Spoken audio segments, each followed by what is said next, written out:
ठिकाणी लोकसभेच्या निवडणुकीला आपण सामोरं जात असताना तुमचे सर्वांचे आशीर्वाद घेणं, देवदेवतांचे आशीर्वाद घेणं आणि आपण का लोकसभेच्या निवडणुकीला सामोरं जातो या सर्व गोष्टीचं हितकूच साधण्यासाठी आज या ठिकाणी तुमच्याकडे आलेले. आपण पाहिलं असेल की लोकसभेची निवडणूक म्हणल्यानंतर आपली एक थोडी उदासीनता असते. जाऊ द्या, देशाची निवडणूक आहे, काय करायचं तरी आपल्याला, काय खासदाराचा ना आपला काय संबंध येतो का. पण वास्तविक पाहता लोकसभेची निवडणूक ही देशाचं भवितव्याची निवडणूक आहे. लोकसभेची निवडणूक आपल्या भविष्याची निवडणूक आहे. लोकसभेची निवडणूक ही आज देशामध्ये जी अस्थिर परिस्थिती झाली, लोकशाही जिवंत ठेवण्यासाठी आपल्याला ही लोकसभेची निवडणूक महत्त्वाची आहे. आणि डॉक्टर बाबासाहेब आंबेडकरांनी जी घटना लिहिली, जे संविधान वाचवण्यासाठी ही निवडणूक सगळ्यात महत्त्वाची. आज देशात परिस्थिती पाहिली असेल, असा कधी कधी आपल्याला प्रश्न येतो की अरे ही देशाचं काय होणार आहे. देश कुठल्या वेगळ्या मार्गावर या देशाचे काही गोष्टी चालू आहेत. लोकशाही जर जिवंत नाही राहिली तर प्रश्न पडतोय आपल्याला. तर हुकुमशाहीच्या दृष्टीने वाटचाल या ठिकाणी पाहायला मिळते. आज केंद्र सरकारच्या ईडी सारख्या, CBI सारख्या एजन्सीचा वापर करून दिल्ली सारख्या आम आदमी पार्टीच्या मुख्यमंत्र्याला सुद्धा जेलमध्ये टाकलं जातं. राज्यामध्ये आम्ही 2019ला आमदार झाल्यानंतर राज्यात जे अनेक वेळा सत्तांतरण झाले ते कशामुळे झाले? फक्त ईडीचा आणि CBIचा धाक दाखवूनच झाले. ज्यावेळेस मधल्या काळात काही घडामोडी झाल्या त्यावेळेस मी खाजगीत एका मंत्री महोदयांना भेटलो.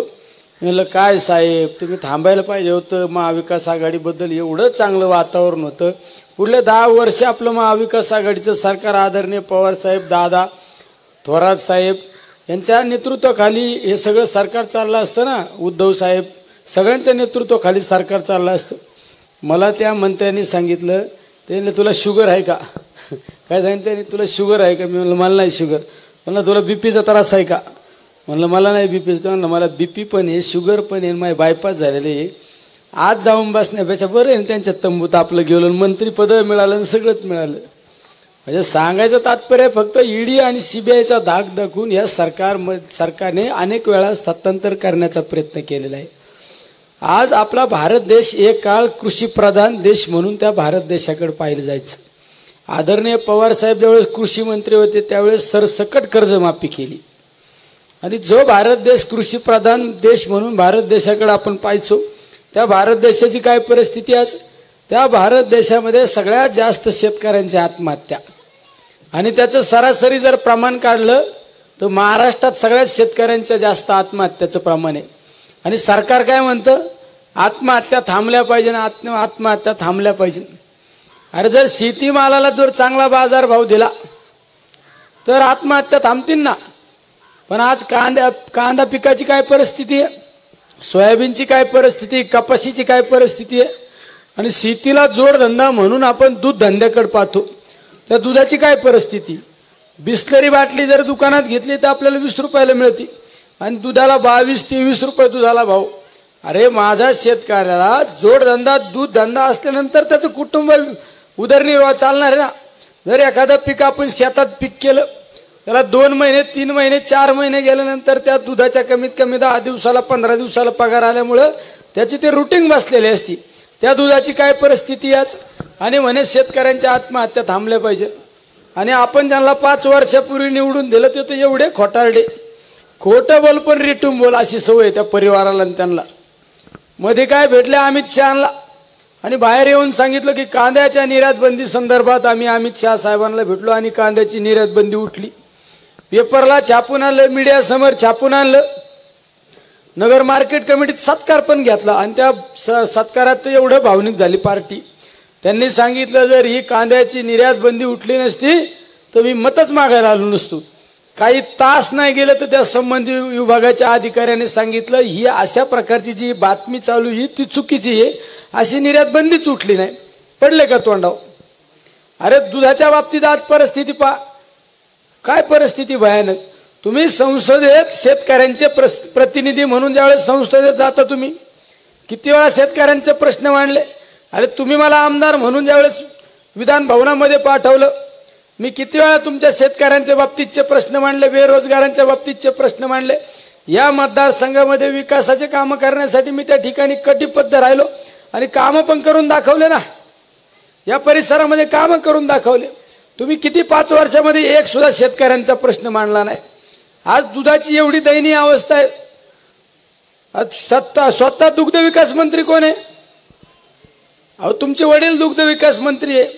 आज गावोगावी फिरतात. मला कोणतरी काल तरी म्हणलं आले लय बारीक तोंड करून फिरतात. मी म्हणलं बारीक तोंड करण्यापेक्षा दुधाला शेतकऱ्यांना बाजारभाव वाढून दिले असते तर कशाला बारीक तोंड करायची वेळ आली असती. अरे माझ्यासारखा जर दुग्ध विकास मंत्री असताना चालतं चालतं एखादं पोरग जरी म्हणलं असतं जरा दुधाचे भाव वाढीता का, मी म्हणलं असतं किती वाढवायचे रे. तो जर म्हणला असता बघा 35 रुपयापर्यंत जुळतं. कारण शेतकरी लय स्वार्थी नाही हो. शेतकऱ्याला पोट भरलं मर्यादित लय झालं. 35 रुपयापर्यंत जुळतं का बघा म्हणला असता तर मी म्हणलं असतं येड्या काय 35 मागवतो 45 देऊन टाकीत जा म्हणलं असतं. अरे काय द्या ना शेतकऱ्याला, काय फरक पडतो तुम्हाला. पण नाही, आमचा शेतकरी गरीब राहिला पाहिजे आणि तुमच्या काय गोंगड्या उचलल्या पाहिजे ह्या भावनेतून राजकारण करणारी हे मंडळी. अहो 2019ला तुम्ही खासदार म्हणून पाठवलं. 5 वर्षात किती वेळा या भागात आले? नाही बरोबर माझ्या गाड्याकडे लक्ष आहे. किती वेळा 5 वर्षात तुमच्याकडे आले? कधीच आले नाही. अरे मला पण आमदार केलं. मी किती वेळा सारोळ्यात आणि या घोसपुरी ह्या परिसरात किती वेळा आलो मी. अरे तुम्हाला काटाळा येऊस तर आलो ना. सकाळचं आलो, दुपारचं आलो, संध्याकाळचं पण आलोय. जत्राला आलोय, घर भरणीला आलोय, लग्नाला आलोय, बारशाला पण आलोय आणि शिवाय कामं पण दिले. हे किती वेळा आले तुमच्याकडे? हे निवडणूक आल्यानंतर भूछत्रासारखे उगात्यात आणि त्यांनीच प्रत्येक तालुक्यात डफडे वाजवणारे ठेवलेले आहेत.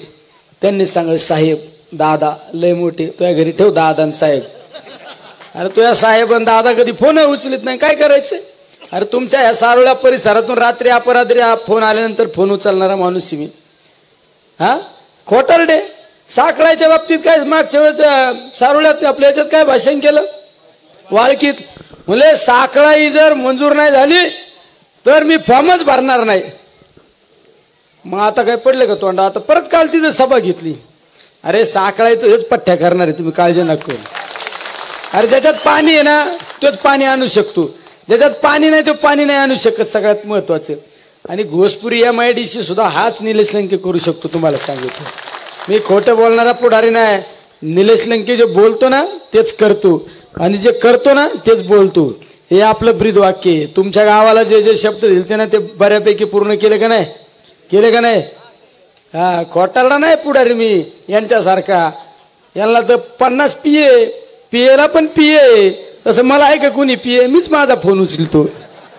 मीच माझा फोन उचलून प्रत्येकाला सर्व्हिस देतो. अरे तुम्हाला समाधान वाटेल असं काम केलं का नाही? त्यामुळे कोणी 4-6 येत्या लोक तुम्हाला सांगतील जरा लक्ष ठेवा. त्यांना सांगा आता बाद झालं, आम्ही आमचं बघून द्या. अरे तुम्हाला अडचण आल्यानंतर हाकेच्या अंतरावर निलेश लंके आहे ना. इथं पोरग ओळखीतो मी. लहान पोरग मला ओळखीतात डायरेक्ट. यांना ओळखीत का कोणी? आपलं ते आपलं असतं, ध्यानात धरा. 4-6 जणांच्या नादी लागून काय डोक्यात असं उलट पालट काढून टाका. आपल्या अस्मितेचा प्रश्न आहे. तुमच्या घरातला खासदार होणार हे लक्षात ठेवा. आणि अभिनय ना तो कभी नाही. त्यामुळं आता नाही तर परत कधी नाही. आपलं चिन्ह काय आहे 13 तारखेला काय कुठल्या चिन्हावर मतदान करायचं? तुतारी वाजवणारा माणूस. असा काय आवाज आला पाहिजे ना तुतारीचा, डायरेक्ट दिल्लीतच गेला पाहिजे. आणि माझं एक वाक्य नेताजी सुभाषचंद्र बोसांचं काय वाक्य होतं आझादीच्या टायमाला? नाही बरोबर आहे, माझ्या घड्याळावर चालत यंत्रणा.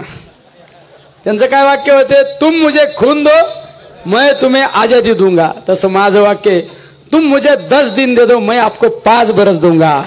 जय हिंद, जय महाराष्ट्र.